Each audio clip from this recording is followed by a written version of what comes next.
What's up, everybody? This is Phil Rogacki. And I'm Jared Abergina. You're listening to Two Tree Guys Podcast.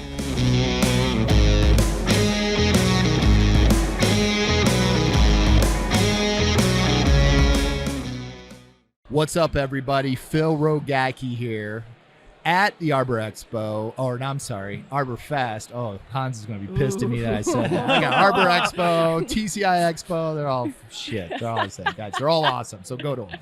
But guys, listen to the Two Tree Guy podcast here. We got two industry badasses from Edelrid who will be here on the show today talking about some different products here. But this is an episode of Gear Talk.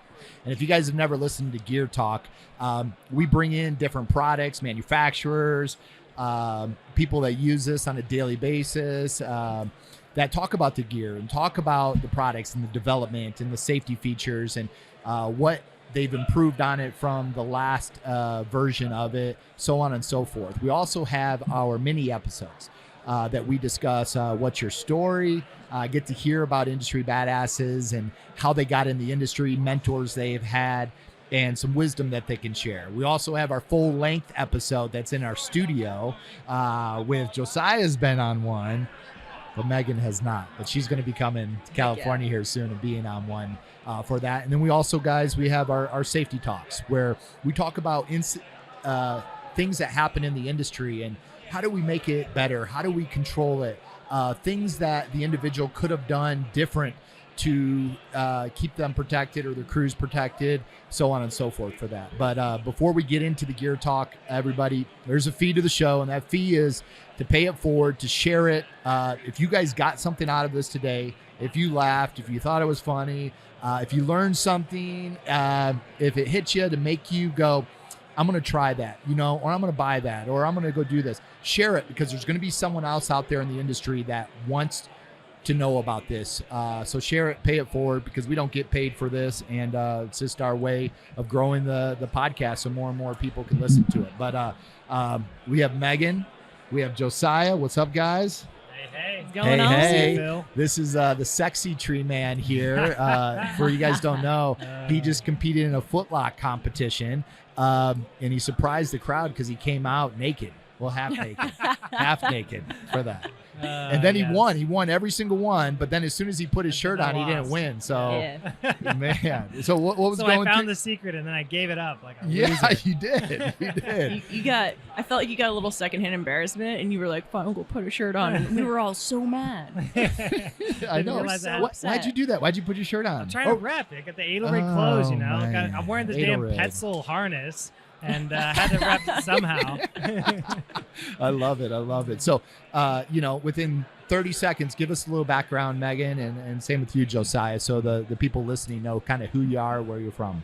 I'm Meg Bujnowski with Upward Training and Development. I'm one of the newest ambassadors for Edelrid, and kind of my shtick is not shtick, but like my passion in life is safety training. So yeah, Cool. That's kind of where my next 5-10 years is looking, and I'm stoked to be here. Awesome. This is your second time on the show too. Hell yeah. Good, cool. And I'm Josiah Georgeson, and I like to throw curveballs, so I've got a lot of things going on. Yeah, he's not wearing pants right now, guys. What do you know? Podcast. You wouldn't know. He wants to be the It first. gives me more confidence to know that I've got a secret, I don't know. You have a lot of confidence? I've Strider Trees. That's where, most of you guys in the industry would probably know me from. But I'm working with Edelrid now too, just trying to help expand their work safety presence, not just in the tree world, but actually in the rope access world and some of these other high angle rescue, fire department, things like that. So Okay. We're breaking into some of those markets. We've got a lot of really innovative stuff. Thank you, Germany. Right. And German engineers, man, they're the best. But They are. They're a little less awkward. It was a joke. It was a joke. You got to talk You're making me to. awkward You got to about the talk to the awkward hikes engineers. guy over there. Have you guys talked to the hikes Not German yet. guy over there? You got to talk to him. He started in the beginning with the owner building that company out, and he has definitely some stories to tell. He's been doing it for over 30 years and making shoes. making shoes, Damn. designing a lot of these shoes, everything, and he's ready to retire and go golf and go Nice. do a bunch of other fun stuff he'll share with you. But Awesome. now let's talk about the green for you. Is that why you joined Edelrid? Because I like all the green. I'm kind of you a wear black green and in white everything. sort of guy. What? You Yeah. have the green shirt on everywhere you go. Yeah, well, I like that sweater. It's a good sweater. It's a good sweater. It's his Yeah. one clean shirt that he just films in. That's the that's whole right. thing. Yeah, well, Yeah. I've actually got a box You of don't those remember shirts. you're the poster boy over here, right? Right, yeah. I Yeah. got the green true work. And when you came out and visited us, you had green on. Yep. No, absolutely. That's my. It's called branding. So it's Okay. a thing people do to. Got it. You know you do. And I know you Damn. buy that shirt. When I see Right? that shirt, I think of you. Yep. Oh, I've got literally have a box. I probably still have 4 more that I haven't even opened in bags because every time I work in one, it's ruined, and then I have to get a clean one when I go to film my videos. Got it. Yeah, it's Interesting.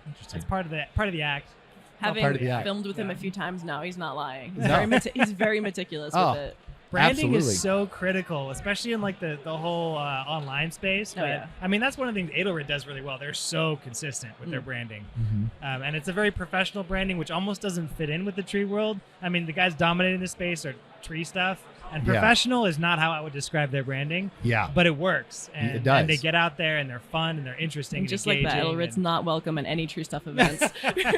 No, we love those guys. It's just so funny to see these two different brands like working together. We need to have you back on the show too in a later date to talk about branding. You know, since you're such a big into branding and marketing and There's you a know lot your to it. channels and I mean shit, dude. I mean, it's like we get you on the show, we go from like 10 people following us to like 100 people watching the live show. So I always like having you on there because I gain a bunch more followers. So we appreciate All right. it. Well, I'm glad I could provide some value for you guys. That's good. Well, let's get into the TreeRex we want to talk about today here. I'll let you guys kind of go through everything on there. Talk about a little bit too about the company. So the people that are listening right now and driving or wherever they meet if you guys don't know about Edelrid, this is your opportunity to learn a little bit about them. And we've had you on already talking about some different gear talks, about some different products here, but Yep. we're excited to hear about the TreeRex. Yeah. So, Meg, if you want to lay out some just the quick basic features there, the stuff you love about it. Yeah, so thank you, sir. Here we go. So it's going to sound really silly, but one of my favorite features of the TreeRex in general is what I would say is our protruding gear loops that are rigid and protruding. And I feel like that's probably, we got that from the rock climbing world, but what makes that fantastic is almost every other harness that I've rocked this day and age has those floppy, flimsy gear loops, which is super frustrating for me when I'm in a tree and I'm in a frustrating spot where I can't really turn and look of where I need to grab. And I'm trying to find which piece of gear and it's flopping around, and having them protruding and rigid, I can grab and rack gear and unrack gear so efficiently and know exactly where I need to grab at all times. And that's Is been this unique to the TreeRex compared to other products out there? Not completely unique. Not everyone. Most of them have some kind of reinforcement, but a lot of it's attached at a very soft top. And then they hang down with maybe they flare, maybe they don't, but they tend to flop this way. And they tend to be kind of oval. Sometimes they're too low. Sometimes they're not far enough to the side. Like they just thought about it a lot, both the placement, but also just kind of fairly subtle ergonomic things. Yeah. Also, the way this curves, you don't find yourself snagging it on things. The ones that hang down like this, if you drop on something, they tend to catch it and pull it really fast because they get That's wider. never happened in a tree. What are you talking about? Right? But then you got the little flap and it folds up and now it's this far away from your saddle instead of this close. So it's really subtle, but you're right. It's a great feature. And so here's the thing, right? Is that it's something that I didn't even realize how much I liked it until I was rocking the TreeRex for like a year. I swapped back to another harness and then I didn't have it. And I was so frustrated in the tree trying to find where my stuff is and trying to rack a carabiner back on it or something like that. I didn't even realize how much I loved it until I didn't have it. So Nice. That's one of the main things that I love. I was going to move into it, unless you wanted to add, I was going to move into adjustability. No, go for it. Adjustability is awesome. Yeah, so as a woman, just finding harnesses that fit my body type is really difficult. And when I put this on, it fit really well. And then one of the key points, my lower D adjustment, so with this piece right here, which basically either pulls your lower Ds and your suspension system closer to your waist or further away, that controls your entire center of gravity. So basically the longer that this is, the more it's going to tilt you back, and you have to engage your core to pull yourself back upright. And for me, I like it really tight, but I like it so tight that when I go to stand up and take myself off my climbing system, that like I can't stand up fully. It's really awkward. So the fact that this is easily adjustable and I can actually adjust it under load as well to pull it in is really unique to Edelrid, and I haven't found that yet in another harness. So the ease of adjustability has been profoundly awesome for me. And for crews that sometimes they've got 1 or 2 saddles that kind of get passed around between a couple different climbers, that could be a big deal. Because a lot of other saddles, if they do adjust better, the buckles will start slipping. If they get moved around a lot, they just don't lock in place. I've never had any issues with adjustments not staying or having it difficult to loosen up or tighten things. Even on my saddle, which I was the only one climbing on it for 2 years, and all of a sudden now I'm bringing it to shows and letting other people try it on. It's fine. It hasn't made any difference. So that can make some advantage for the crews as well. And I also find that since I'm adjusting it more, that I'm not getting that wear out on the webbing as frequently, because typically people will make that adjustment and that's where it lives forever. And then that webbing starts to break down. Got it. At that adjustment point. And on that note, one of the great things about all of the Edelrid life support webbing is that there's red indicator fibers on the inside. So anything that's actually holding load, there are like kind of strands that you can't see until it gets worn. And as soon as you start seeing red, time to replace it. Got it. And that's a big deal because we see this stuff. Okay, 5,000 pound rated webbing. Yeah. When do you know if it's too worn? Like there's a lot of safety factor in there, and inspections are a big deal. So it's great to have that. Does any other trigger. manufacturers do that? I don't know. Ring offhand. Rope does. Ring Rope? There's Who? a lanyard. I want to say Yale. Yeah. I think it's Yale. I could be wrong. That's an awesome feature to have. Absolutely. Let's talk about that and the thinking that goes behind that with the Germans who's developing this. What goes in before a product like that is created? What kind of thought goes in, research goes into that? Yeah, so there's so many layers to that. So the guys on the German engineering team are all mountaineers. So they have a kind of a predetermination of trying to go light and efficient and the minimum of what you really need to do your job well. And that's what they care about a lot. But at the same time, they're also super conservative. So they are so risk averse in what they do. And because of that, easy inspectability is important to them. If you look at any mountaineering gear, most of the webbing is on the outside. Anything load bearing is exposed so that you can inspect it. And yeah, that does allow for some nicks and scratches sometimes, but better to have a nick that you can see than one that you can't. Mm-hmm. And so just that philosophy of both conservative, safe, and cutting edge is just inbred into everything we make. I like that. And it's such a component that I don't feel like it's talked about enough. Like when I go and do gear inspection classes, my first question to people is, okay, well, how much damage is too much damage? And that's so hard to quantify. It's so hard to quantify. And every time they look back at me and they just don't have a good answer. And that's terrifying, right? Right.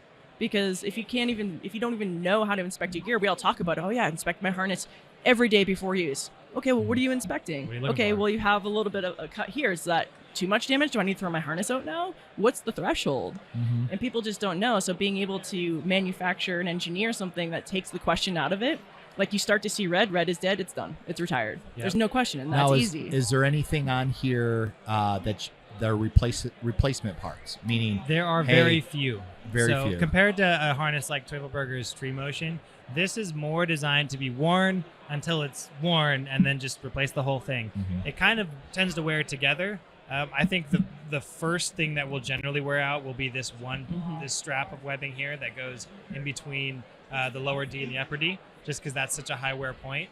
But obviously the bridges are replaceable. You can get those.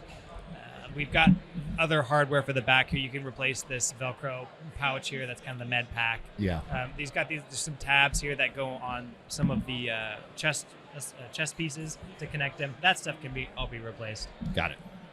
It was a little bit of a safety compromise because the idea is by stitching and folding the ends of this piece of webbing, we've made it so you can't change it, but at the same time, it also can't come out. So Got it. It was just the choice there. And I think what's fantastic too about this harness in general is that everything is exposed. I think you were touching on that. So it makes the inspection really easy. If I look down the back, I can see all my primary life support webbing all in one swoop. other than the gear that I have on it. But I don't have to take a back pad off. I don't have to search for it. I don't have to fuss with it. It's exposed. It's there. You can see. Let's go through an inspection from start to finish. Oh boy. Let me add one more thing to Yeah. that we'll just start with the bridge anyway. So bridges are like the most frequent wear point. Everyone should be changing your bridges on a regular basis. It's just, this is what you hang your life on, and it experiences a lot of bend wear, which is a different type of wear, and fibers deal with that differently. So because your bridge is running back and forth, your ring is running back and forth, that's just going to cause a lot of wear. Most manufacturers will require to use their tested rope in their bridge. These guys don't actually. Their standard for replacing your bridge is any EN 1891 type A static line that's of a certain size. I think it has to be between 10 or 11 mil. And you can substitute it. So if you've got a decent solid rope that fits that standard, you can replace it yourself. Now, why do most companies, the manufacturer's warranty? Why do most companies require you using their bridge and Edelrid doesn't? Because our engineers have actually gone through and tested it under various circumstances. Gotcha. And they know where the failure points are. They know that the bridge, so long as the rope meets this standard and is configured through the bridge properly, it's going to be just as safe. And so they feel comfortable allowing that. Good. Most manufacturers, when they certify the whole thing as a system, which is the bridge, the harness, everything. And so maybe they don't want to do extra risk. Maybe they want you to buy their bridge. I don't really know. But the idea is, a little more flexibility there will allow people to change more frequently. Good. They don't have to spend $30 on a new bridge Good. every, 3 months. Got it. I've been told as well, and I haven't fact checked this, but I've been told by manufacturers that in some cases bridges are actually constructed differently, since that, like, if we have a 200-foot hank of rope, our cycles to failure are spread out throughout that 200 feet. But when you're talking about 1.5 feet to 2 feet, your cycles to failure are constricted within that 2 feet, that you're putting a lot of stress and wear and tear on your day-to-day basis. So you're asking it to do more than your traditional rope. So that's been an explanation that I've had from a manufacturer in the past. Got it. Yep. So anyway, go ahead. Run through an inspection real quick? So I'll typically, when I'm running inspection on a harness, first thing I'm doing is I'm finding my manufacturer tag. In this case, it's located for the Edelrid TreeRex on your leg loop. Correct me if I'm wrong. There's a little pocket in there, where there should be 2 tags. Yep. You're like, oh shit. I know. I was like, I'm wrong. That never happens, of course. So, made in Vietnam. You're correct. So, what I'm looking for in this is the manufacturer date. Where are you? Now, why is the date important for people? Because everything has a shelf life, right? So manufacturer date's important, but what's even more important is put into use, right? So if this was stored appropriately, depending on manufacturer, always go back to manufacturer recommendations, right? Like if they're like, man, it was manufactured this day and it's a hard shelf life of 5 years, even if you never used it, then okay. But in a lot of cases, if it was stored appropriately in a temperature controlled type environment, date put into use is almost more important. And then from there, let me ask on that for you guys. You have the born on date, pretty much, right? And say it has shelf life of 5 years, 10 years, whatever it may be, and someone doesn't use it. It's been there for 4 years, and someone uses it. Does that mean they get to use it for 1 year? And then if no, and they get to use it for 5 years from that, how do you track that to make sure they're using it for 5 years in the field, and if an accident happens but they look back on it, it's been 6 years? Gotta have your paperwork, man. If in fact, and I've called manufacturers and I'm like, hey, here's the situation, what do you guys recommend? And they'll give me a hard answer, whether it's no, it's a hard shelf life of 5 years regardless of put into use date, or they'll say yes, put into use date is fine as long as it was stored appropriately. At that point, we are required, and like I say required, but by standard, we are supposed to be documenting on like an Excel spreadsheet, and I'm a nerd and I have an Excel spreadsheet of everything, that the date I put it into use and then my inspections. And if you don't have that, and God forbid, like you said, an accident occurs, they're going to go back to the manufacturer date, and if you don't have it recorded, you're shit out of luck. So okay. Good. Right. So the manufacturing date on this one's 2021. 7, right? Yeah, 7/20. Yeah, what's that? What'd you say? 7/2021. So what's Okay. that? June. July. There you go. My math's not too good. Of a year, and it's in the manual very specifically. Generally, the shelf life for our textiles, if it in perfect conditions, is 10 or 12 years. That's kind of usually it's one of those two numbers. And the actual life in use varies so dramatically by how you use it that it's really hard to put a fine number on that. And I don't think they actually do put a number on that in our manual. So they'll say, like, if it's stored, perfectly, here's the perfect number if it's just sitting there. If it's stored and then used, but there's no signs of wear, here's another number. And I'm pretty sure that number is 10 years for this harness and most of ours. So if you can't tell it's being worn, then it's obviously not getting much hard use. Then you should be able to keep it around for 10 years and be safe. If it's being used regularly, you have to inspect it. And they're not even going to say, yeah, it's good for 5 years if you're using it, because someone could use it once and catch themselves on a rock, and it should be just taken out after that. Sure. So Got it. it's more about how it's treated and what it experiences. Got it. Yep. Especially with dynamic falls. Dude, that's something that blew my mind. So coming from, I've worked at almost every at-height industry. So coming back here from telecommunications and rope access, people just seem like they have no idea about fall, like taking an arresting fall, etc., fall restraint, fall arrest versus work positioning and work suspension. And that if you take over a 3-foot dynamic fall in this harness, it's done. It's a one and done. It's like your hard hat. It's not meant to absorb forces like that. We have no deceleration devices installed in our climbing system. And when you get in a static system like our ropes, etc., all our hardware is all static. The forces generated are astronomical. And people are just like, oh, no, it looks fine. Yeah. Right. It's that loads cycles to failure. Yeah. The closer you get to actual MBS, then the fewer cycles you have to failure.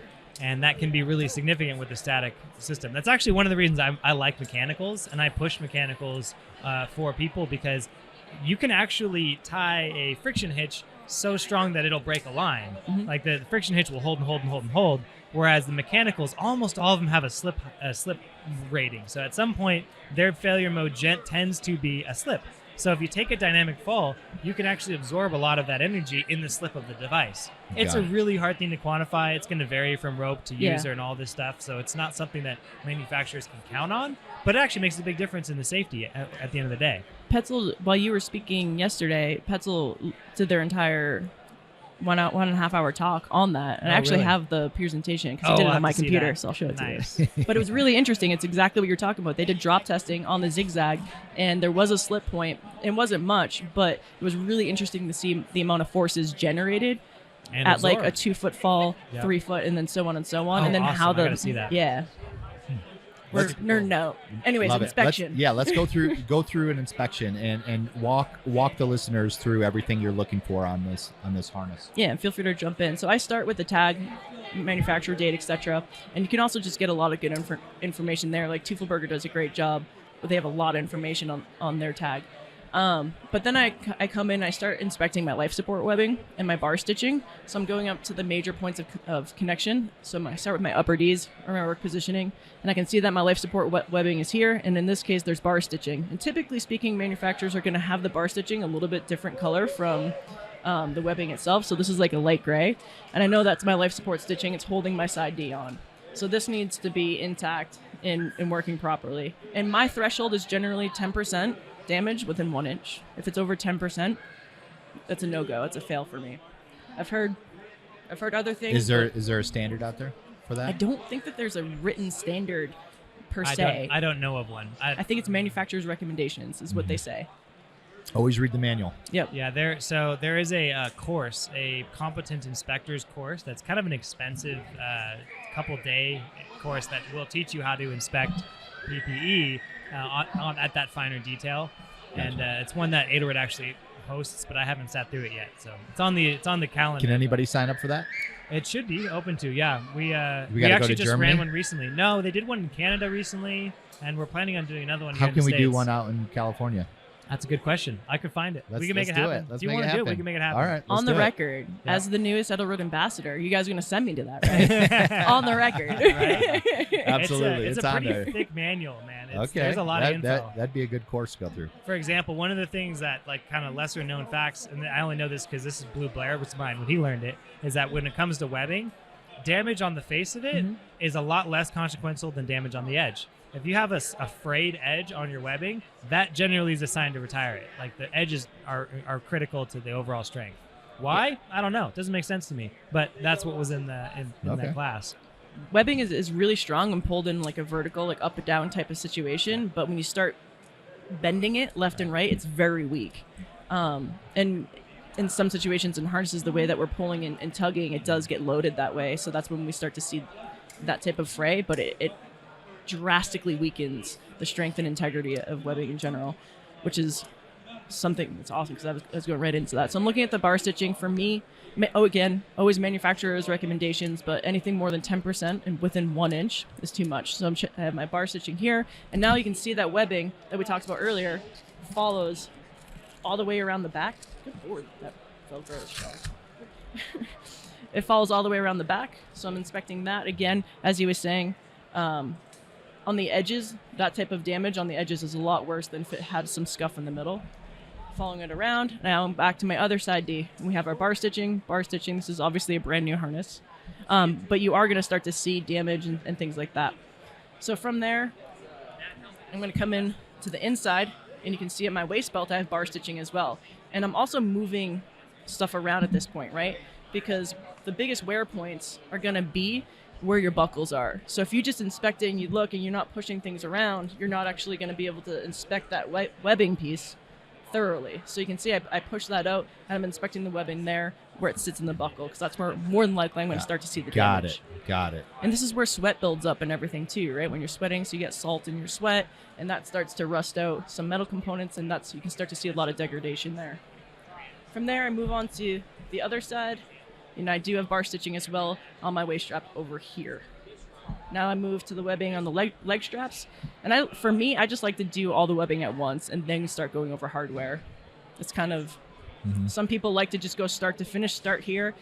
I saw my bar stitching and then they go into their side D. I'm kind of like ADHD. I got hyper fixated. I'm like, I'm doing webbing right now, so that's what I'm going to do in the entire harness. But I'm just doing the same thing down here.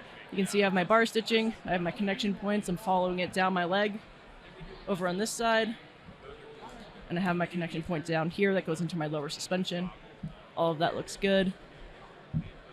And I'm going to do the same thing on the other. Bam, bar stitching, follow it down. Connection point, looks good. Have my Dyneema bar stitching on my buckle. I think I missed the buckle over on the other side. Got it. Yep. At that point, and if you want to take hardware. Yeah, so hardware it tends to be simpler. Thankfully, most all of the hardware that we interact with is aluminum, so it tends to resist rust. You can actually wear through the anodizing, and that's all right. But when it comes to aluminum hardware, you just want to avoid things that have obvious pitting, obvious cracks. You're going to feel it, move it around. You know, if you tink it like this a little bit, sometimes you'll actually hear a crack more than you can see it. How do you hear a crack? What?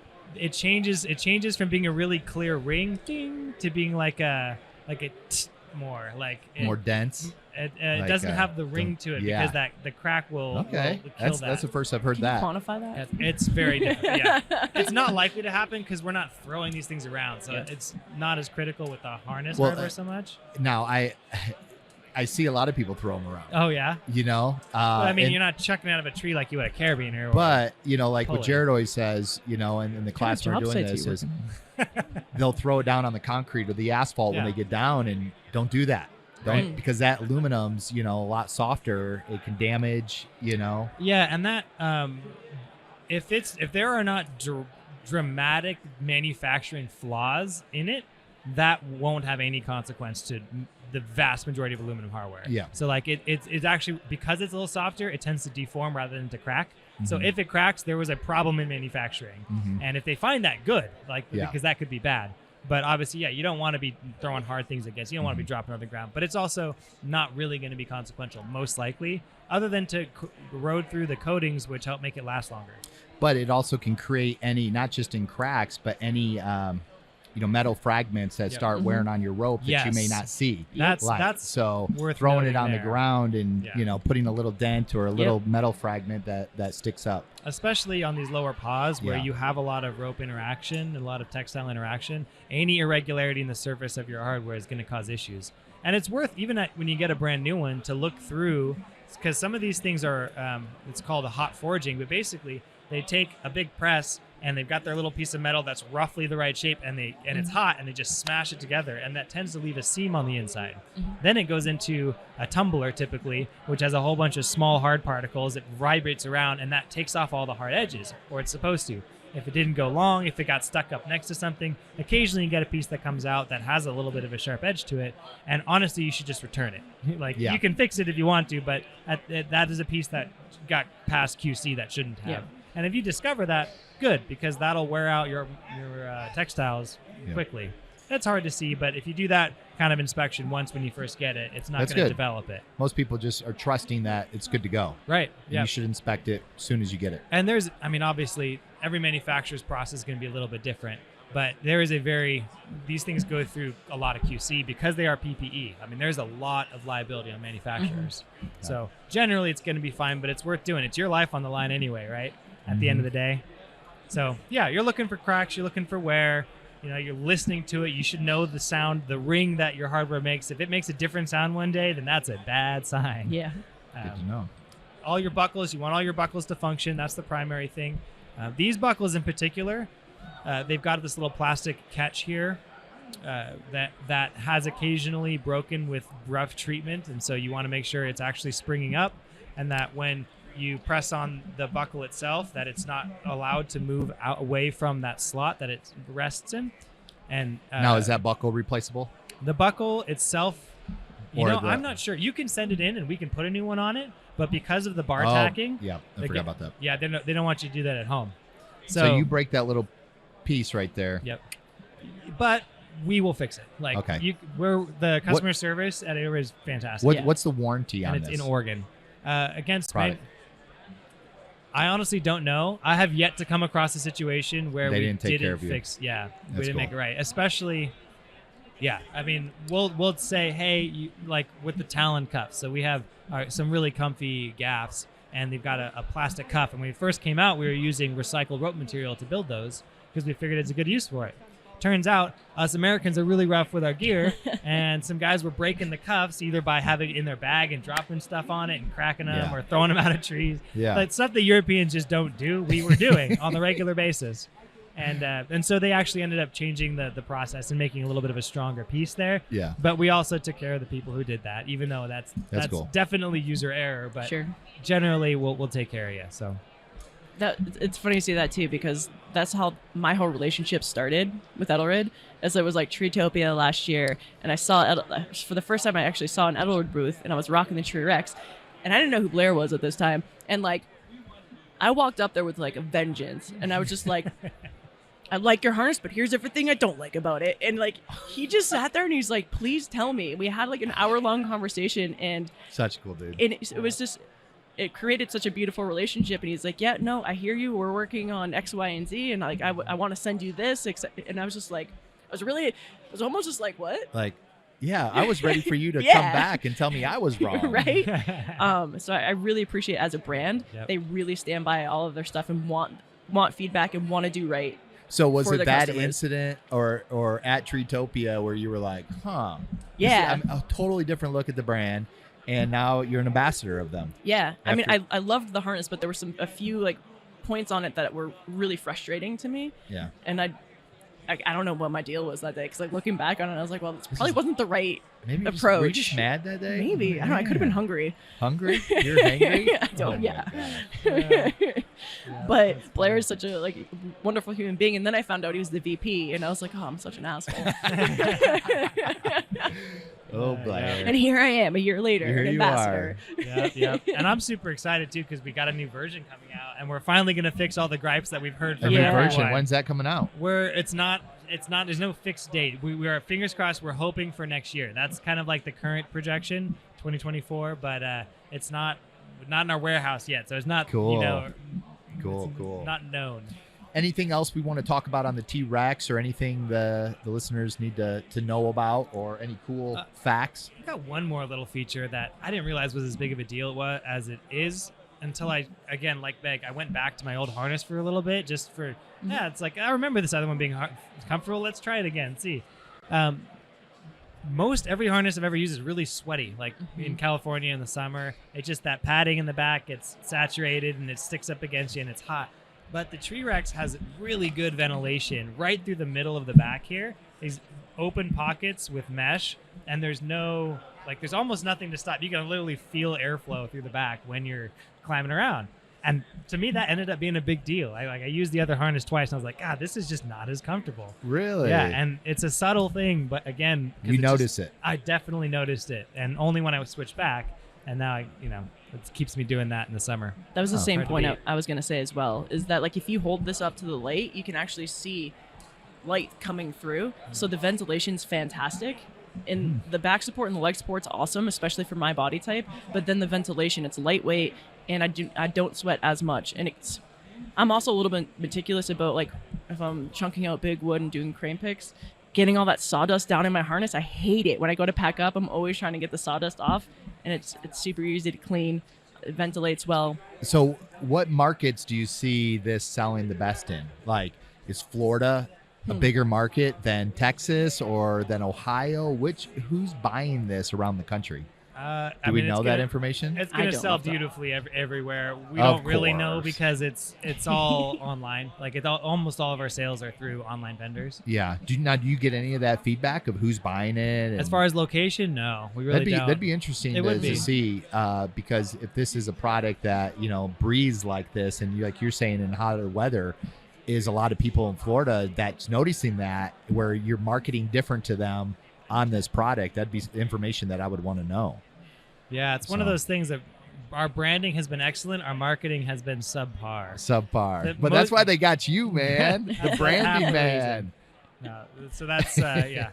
We'll see. I'm trying. I got some ideas. Oh, good. One of the things that I've noticed, so when I would hang out at my local ARB store. Yeah. And we became friends because I'd be selling their stuff, just hanging out, talking to people, because people don't really know what to buy, or a lot of times they just don't even know what this thing does, or why these two pulleys that look very similar in function would be any different. Mm-hmm. But to be able to explain that in person is nice. That's why we have Gear Talk. Exactly. Right. Yeah. So one of the things I'm working on with Edelrid is these little point of sale cards and like a standing point of sale demo. We call it like a dummy salesman, where it just has little line items like, hey, these are the important features. It's your elevator pitch. This is what pitch. you need to use it for. Yeah, but and I can give it to all the little retail stores. It'll be on the online ads everywhere. Yeah. That you encounter these things like, hey, this is what it's used for. This is what sets it apart. This is where it's different. Like, this is why you might want this, exactly that. That's cool. I like that. So I think that's going to make a difference. Well, awesome. Anything else you guys want to share?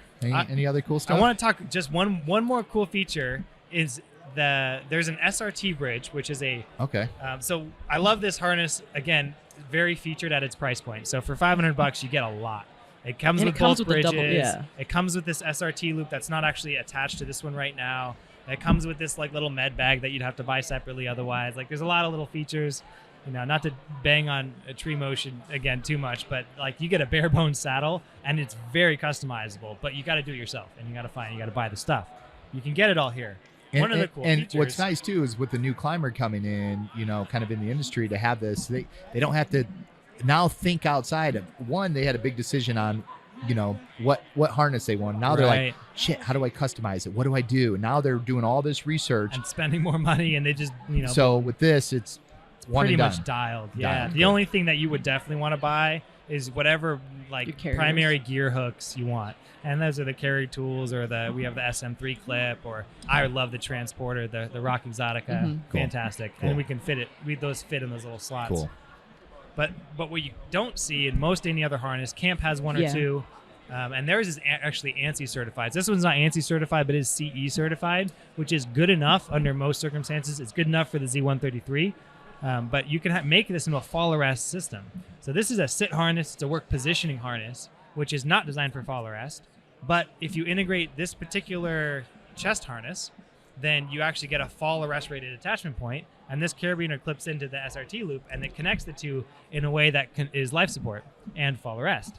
So if you're one of those guys who's in your bucket or in your lift, then into the tree or back and forth, then with this chest harness, it can tend your SRT device, and it can make you compliant in the bucket, and then you can be comfortable in the tree at the same time. Not have to wear the whole fall arrest underneath or switch back and forth or any of that. Love it. Love it. Which is pretty slick. That's awesome. It's also comfy. And it looks cool, so I mean. It's cool. It's green. Gotta look cool. Green. Yeah. Well, guys, there you have it. the TreeRex by Edelrid. So where do they go to get this if they want it? A lot of online retailers, local stores, sometimes Vermeers have them. If Okay. your local ARB store doesn't have it, ask them, and they can get set up with us, and we'll get it to them. So Cool. No, you guys don't sell direct. we do not sell direct. You can find us on Amazon. We have one vendor who we let do that, and there's only one, and it's Cars Sports, but the pricing is going to be pretty much the same across the board. Got it. Well, appreciate you guys, Megan, Josiah, for sharing this and this. Yeah. Guys, if you got something out of this, if you learned something, share it today. Put it on your Instagram, tag someone in this podcast, text them, whatever you want to do. But we appreciate everybody listening. Remember to continue to elevate the standard of the industry through safety, training, innovation. See you guys next time.